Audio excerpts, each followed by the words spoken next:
moom li compliqué le séjour am fii ci Sénégal moom mooy la sortie du premier ministre Ousmane Sonko bu jëlee li mu jël wax li mu wax ci situation bi xew Guinée-Bissau confirmé lu ñëpp doon ruumandaat daal di ne combine moo fa xew nañu delloo waat processus électoral bi ci fa mu war a nekk te waru foon mës a jóge loolu dafay compliquer trop Embalo pour mu toog fii ci Sénégal parce que dafay mel ni da ngay làq koo xamante ni dafa nañ ko wax saay-saay réewam combine ci proportion yooyu dafa jéggi dayoo. Donc mënoo koo dénoncer ba pare làq ki nga xamante ni moom mooy acteur principal bi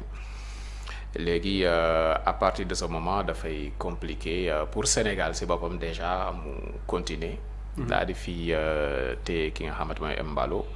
bokk la coup d'état boo xamante ni coup d'état la ñu ngi fàttali ko Toumani Touré bi mu ñëwee Sénégal ak ñeneen ñu bari fii ci sous-région bi daan nañ leen accueillir mais bi benn cas bu particulier la est-ce que daf fi wéy toog wala du fi wéy toog mu génn moo gën a plausible parce que datul sax baax si moom mu génn moo gën a nekk lu gën a yenu maanaa am na sax déjà ñuy circuler information bi ci samedi ji comme quoi que ne quitté na réew mi bu fi quitté wul tamit pression bi dina metti ci moom metti boo xamante ni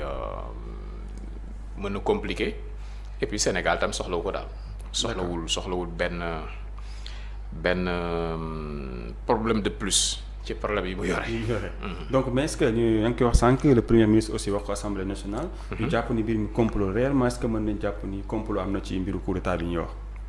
En tout cas comme coup d'état bu bizarre la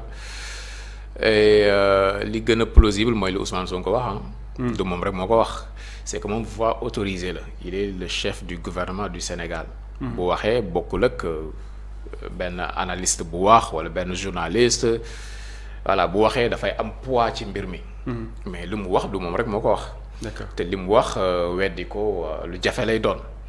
coup d'état bi c'est plus que bizarre ni mu demee. D'accord donc li gën a fees moom mooy loolu la. Maxu Mandela mi rek wax na ko keroog balaa Ousmane Sonko di wax. c'est que Maxu du Sonko. D'accord moo ko njëkk a wax de wax na ko fii. te du moom rek moo ko wax bari na ñu nga xamante ni wax nañ ko. Moi je crois que. yenn saa yi ça peut faire désordre mais le franc-parler de Ousmane Sonko aussi bari na lu muy defar. D'accord waaw bari na lu muy defar am na ci cas yoo xamante ni malheureusement ñi ko gugee bariwul. dañ ko ci dal ba mujj gi sax affaire yi ñu étouffé ko. mais ci lu bari franc-parler am na yu muy defar parce que nag li xew Guinée-Bissau du loo xamante ni dañ ko war a encourager. du lu yoon. du Guinée-Bissau war na yegg foo xamante ni war na mën a am ay alternance démocratique. Bissau guinéens yi di tànn seeni leader. di tànn seen chef d'état ci teewi bakkan dem voté ji. ci ngoon ñu ne leen kii mooy seen président. war na yegg foofu léegi ku leen jàppalewul ci loolu rek. mais dimbali woo leen. ci mbiru coup d'état d'accord dinañ ci ñëwaat donc damay dem ci Grand Makhou ñu gis ginnaaw bi mu amee lam-laame yi bëri na nga bokk ci ñu wax que ni jàpp ñu sax que ni mbir mi mën na nekk complot ñu gis le premier ministre annoncé ko à l'Assemblée nationale donc est-ce que jàpp nga ni accueil bi ñu andil ki nga xamante ni moom moo di wala andi bi ñu andi l'ancien président Embalo fii ci réewum Sénégal bokk nga ci peut-être ku koy soutenir. xam nga ak lépp loo ci mën a dégg. Embalo. En matière de démocratie, Embalo n'est pas une référence. Je m'explique. Yonent bi nee na sa xarit. même bu tooñee xamal ko ne ko yaa tooñ. Embalo day xaritu Sénégal la moom xaritu Macky Sall la. donc xaritu y a eu beaucoup de proximité entre Macky Sall ak Embalo. mais bi mu fa jógee tamit cette proximité là a perduré avec lui et Diomaye. kon donc xaritu Sénégal la mais dafa am loo xamante ni je le dis Embalo n'est pas une référence dans une démocratie en matière de démocratie Embalo n'est pas une même pas une petite référence mënoo ne da nga tas assemblée 2 fois pour la seule et simple raison que tu es minoritaire là-bas. da nga dem élection ñu gañe la nga tas ko nga demaat élection ñu gañe la nga tasaat assemblée nationale. ça xam nga ce coup d'état là c'est l'aboutissement d'un processus boo xamante ni Embalo wax na ko il faut que ñu xam ñi nga xam ne ni il s'intéresse à l'actualité politique bissau-guinéenne xam nañ bu baax déjà Domingo Pereira bi nga xamante ni moo jiite PAIGC donc moo ko doon expliquer la dernière fois c'est une branche d'un parti africain PAIGC ni mu amee Guinée-Bissau nag ñoom PAIGC mooy parti bi bu gën a mag c'était amoon na Sénégal amoon na Mali amoon na tous les pays de la sous-région amoon nañ pour lutter pour l'indépendance ci même logique boobu moom la ANC nekkoon donc dafa am léegi Embalo dafa ñëw élection législative ñu gagné ko mu tas assemblée nationale wax joo xamante ni je pense wax jooju moom la jëfe parce que li mu def nii tey jii xëyul rek def ko bu xëyoon def ko rek dina mën a bett ñu bëri wala ñu bëri mën nañu accorder du crédit à ce coup d'état mais non daf ko wax il faut s'en souvenir il y a un ami de Embalo qui a posé la question à Embalo ne ko monsieur le président liñ lay xasee di la saaga ni jaru ko bu doon may yow du ma briguer un deuxième mandat mu tontu ko ne ko je ne briguerai pas de deuxième mandat du ma am ut deuxième mandat mais ñi di ma saaga yëpp ñoom it duñ bokk élection parmi ñi muy xas Domingo Pereira bi nga xamante ni moo jiite PAIGC ñi muy wax ne moom du bokk waaye ñooñu duñ bokk ndax ñooñu gënuñu ko ci jikko mais du moom moo war a wax kii moo war a bokk ak kee warul bokk c'est au peuple de décider kan lay jiital moom il se donne le droit de dire que ne kii moo comme ni ko président africain yi di defee rek mais imagine-toi ce qui est bizarre mooy il est parti à l'élection présidentielle ce coup d'état bi muy am dem nañu élection présidentielle ñu voté sans problème résultat yi commencé ci daanu la commission électorale jàpp jour ne suba laay joxe résultat yi